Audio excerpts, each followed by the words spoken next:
भर्खरै हामीले इन्ट्रान्स दिएर आउनुभएको एकजना साथीलाई भेट्यौँ र उनी भर्खरै इन्ट्रान्स दिएर निस्क्यो होइन? हजुर। कस्तो भयो त इन्ट्रान्स? दामी भयो। तिमीले प्लस टू कहाँदेखि गरेको? कालिकादेखि गऱ्यो है। अनि इन्ट्रान्स दामी भयो भने कति जति ऱ्याङ्क आउँछ जस्तो लाग्यो? अब ऱ्याङ्क त के भनौँ, अब त्यो कम्पिटिटर्समाथि डिपेन्ड गर्छ। अब इक्जाम राम्रै गएछ, ऱ्याङ्क पनि राम्रै आउँछ जस्तो छ। तिम्रो मोक टेस्टहरूमा कति आउने गर्थ्यो पहिला त्यही पिएको मोक टेस्ट मैले जेनरली दिने गर्थेँ त्यहाँ काठमाडौँ बसेर। त्यसमा 80, 85, 90 यस्तै 95 आउँथ्यो। मोक टेस्टमा 80, 85, 90 जति लिएर आउँथ्यो। अहिले नि त्यति नै आउँछ होला नि?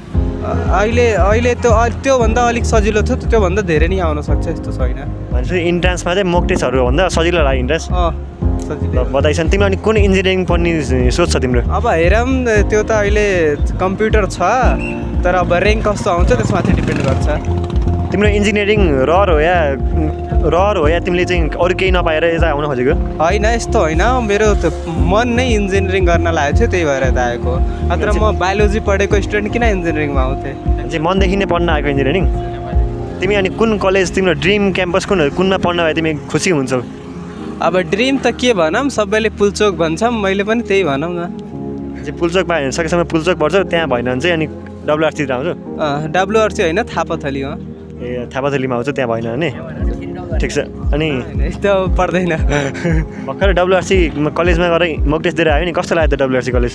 WRC कलेज त ठिकै थियो, अरू चाहिँ थाहा भएन। ठिकै छ होइन कलेज चाहिँ? भनेपछि इन्ट्रान्स राम्रो गऱ्यो भने ल, बधाई छ तिमीलाई है। ल थ्याङ्क यू। ल।